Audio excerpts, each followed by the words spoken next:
بسم الله الرحمن الرحيم السلام عليكم ورحمة الله وبركاته magacaygu waa Caawil Maxamuud insha Allah tacaala maanta waxaan isku dayeynaa inaynu ku shubno computerkeenan oo uu ku jiro Windows 11 softwareka Java iyo JDK-giisa insha Allah tacaala inagoo isticmaali doonaa NetBean iyo JDK 21 iyo NetBean versionka u dambeeya insha Allah tacaala markaad computerkaaga soo gasho marka horeysa waxaad u baahan tahay inaad CMD-ga tagto si aad u tijaabiso Java hore ay computerkaaga ku install garaysan tahay marka CMD ayaan ku qoran doonaa run as administrator ayaan oran doonaa kadibna halkan waxaan ka fiirin doonaa inay ku jirto softwareki Java computerkeena marka halkan waxaan ku qoranaa Javac kadibna waxaan leenahay enter saad uga jeedaan halkan wax Java computerkeena kuma jirto saa daraadeed waxaan tegaynaa halkan waxaan la soo degi doonaa softwareka loo yaqaan JDK download ayaan raacin doonaa kabacdina Oracle website-kiisa ayuu toos inoo geyn doonaa saad halkan uga jeedo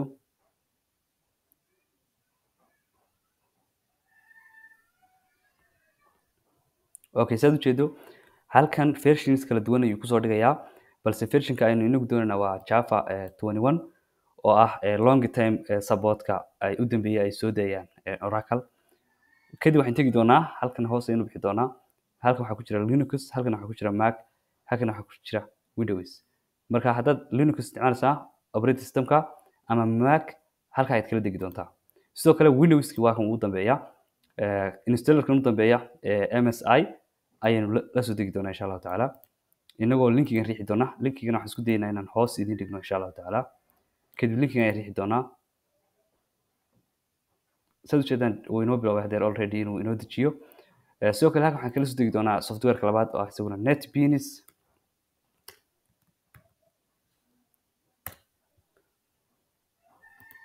Apache website-kooda ayaan tegi doonaa kadibna versionka 21 ayaa u dambeeya asagana halka ayaan download ka oran doonaa haddii uu wax error soo saaro ama uu backup weydiiyo ku hoose ayaad kala degi doontaa insha Allah tacaala marka kan horeeya ayaan installerkan ayaan la degi doonaa oo horeeya okay marka waqti yar ayuu qaadan doonaa inta uu soo degayo softwareku saad ujeedo halkan http waa linkiga koowaad haddii uu kaasi ku shaqeyn waayana linkiga labaad ee backup-ka ayaad isticmaali doontaa okay kan ayaan gujinaynaa kadibna saad ujeedo asagana wuu inoo degayaa wax yar ayaan sugi doonaa insha Allah tacaala inta inoo soo degayaan kabacdi waxaynu tegi doonaa markaan downloadkana nimaadno halkan ayuu inoogu diyaarsan yahay waa in labadan software kusoo degeen muhiimaddu waa ka koowaad ayaan hadda ayaan ran garin doonaa kabacdi isaga dul iman doonaa waxaan oran doonaa run as administrator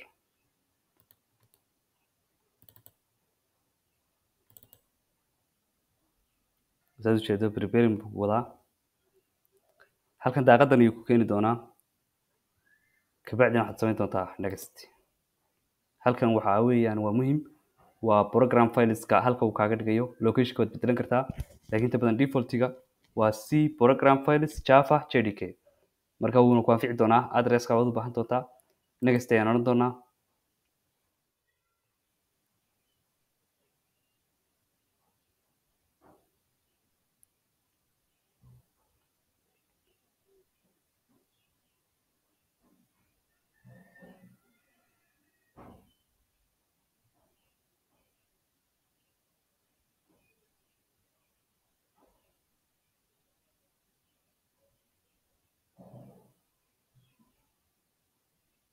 waxaan isku soo laaban doonaa marka uu installationkan inoo dhameeyo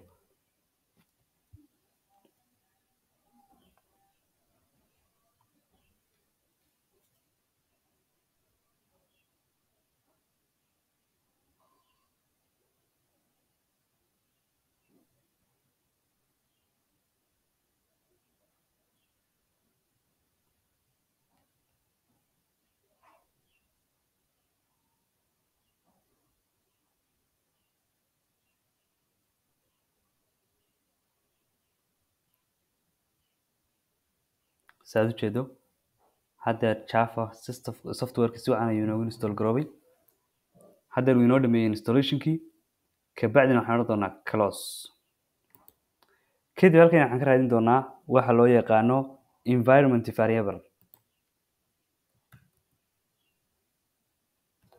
halkan ay kaaga soo bixi doontaa haddii ay halkan kaaga soo bixi weydana waxaad ka soo geli kartaa qaybta kale ee propertieska settingka iyadana waan ku tusi doonaa insha allahu tacaala. halkan marka daaqadan yar timaado system propertieska information variable ayaad kusii dhufan doontaa. kabacdi marka halkan timaado waxaad ku dhufan doontaa halka ay ku taalo path. halka ayaad edit ku samayn doontaa. kabacdina halka u hooseysa ayaad tegi doontaa adoo double click odhanaya. marka halkaa timaado waxaad ku noqon doontaa Windows C markaad timaado kabacdina waxaad ku dhufan doontaa program and files. kadibna halkan waxaad kala soo bixi doontaa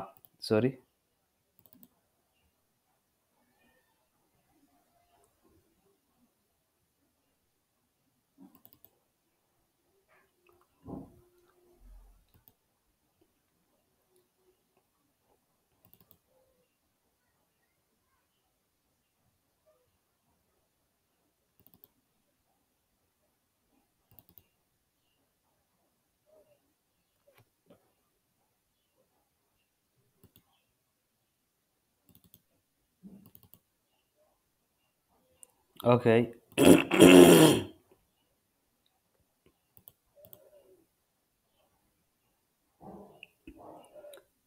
markaad halkan informative variable aad timaado waxaad tegi doontaa local disk C. kadibna waxaad ku dhufan doontaa program files. kadibna waxaad ka dhex raadin doontaa Java. kadibna waxaad ku dhufan doontaa Java JDK. kadibna waxaad ku dhufan doontaa bin. addresskan ayaad marka xagga sare ka soo qaadan doontaa. xagga sare halkaas isugu wada imanaya slash ayaa u dhaxaysa. haddii aad qoran kartana wax dhiba male waad qori kartaa. haddii kalena waxaa qurux badan inaad copy tiraahdo si inuu waxba kaaga khaldamin. waayo halkii ayaan ku laaban doonaa. kadibna double click ayaan odhanaya line ka hooseeya. kadibna halka ayaan ku paste gareyn doonaa anigoo odhan doona okay. kadibna waxaan samayn doonaa new variable-ka waxaan u bixin doonaa Java. kadibna waxaan odhan doonaa /home. variable name-ka waxaan gelin doonaa intii hore oo uu ka maqan yahay bin. intaa yara bin ayaan ka tiri doonaa. JDK21 ayaan ku joojin doonaa. okay ayaan odhan doonaa. intaa markaan salaxay kadibna kana okay ayaan iska odhan doonaa. daaqadana waan iska soo xidhi doonaa. kadibna waxaan ku laabanaynaa CMD-gani si aan u hubino in Java JDK-gii uu shaqeeyey oo uu software-kii noogu jiro computerkeeda. kadibna halkan waxaan ku qori doonaa Java. maasha allah saad ujeedo halkaa software-ka computerka wuu nagu install garoobay si sax ah. kabacdi waxaynu soo kicin doonaa programkeeni NetBean oo ah qaybta labaad ee programkeena maanta. asaga ayaan hadda soo install garin doonaa inagoo tegayna my file. kadibna waxaan tegi doonaa download-keena. halkan ayaan waxaan ka soo kicin doonaa Apache NetBean 21 Windows 64. kan ayaan double click siin doonaa. waayo NetBean ayaan ku dhufanay installation-ka ayaa noo socda. halkaan markuu marayo haddii aad u baahantay inaad qayb kamid aad ka tagto customize badan. haddii kalena sidiis ayaad ku dhaafaysaa next ayaad leena. kadib daaqadan ayuu kuu saari doonaa next ayaan leena.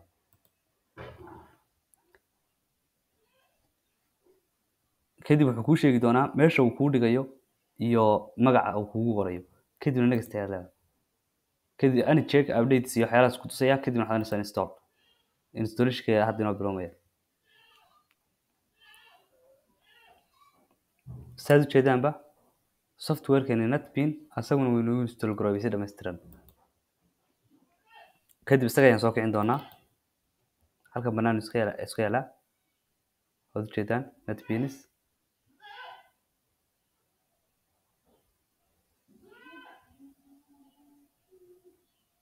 saad ujeedaanba si dhammaystiran ayuu noogu soo baxay systemkeeni NetBeans. kadibna waxaan ku dhufan doonaa project. halkan ku taal pluska aad ujeedo. halkan waad kasoo xulan kartaa new project. kadibna waxaan odhan doonaa Java application inagoo odhanayna next. configuration ayuu wax yar sameynayaa.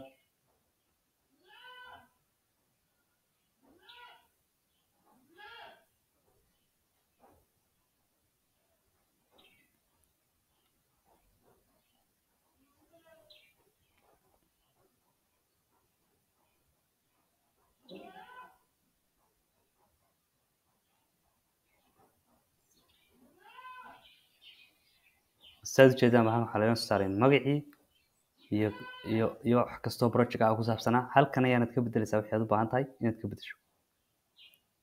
kadib waxaan ku dhufanaynaa finish.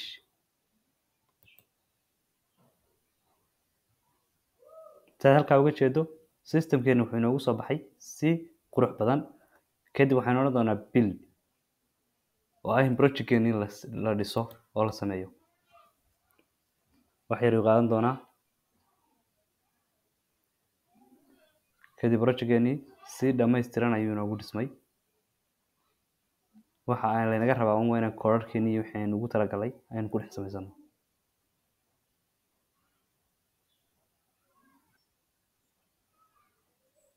haddeer softwarekeenu si dhammaystiran ayuu shaqaynayaa, si qurux badan ayuu inoo dhismay. kadib waxaan odhan doonaa run.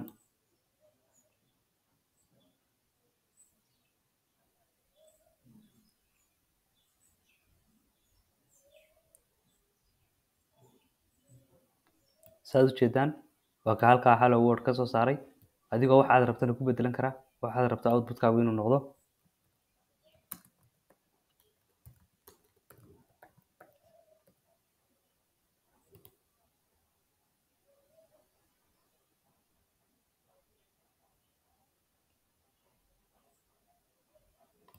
intaa ayaan ku gaabsan doonaa insha allahu tacaala maanta programkeeni ahaa inaynu ku shubno softwareka Java computerkeena. aad iyo aad u mahadsantiin. asalaamu calaykum waraxmatullaahi wabarakaatu.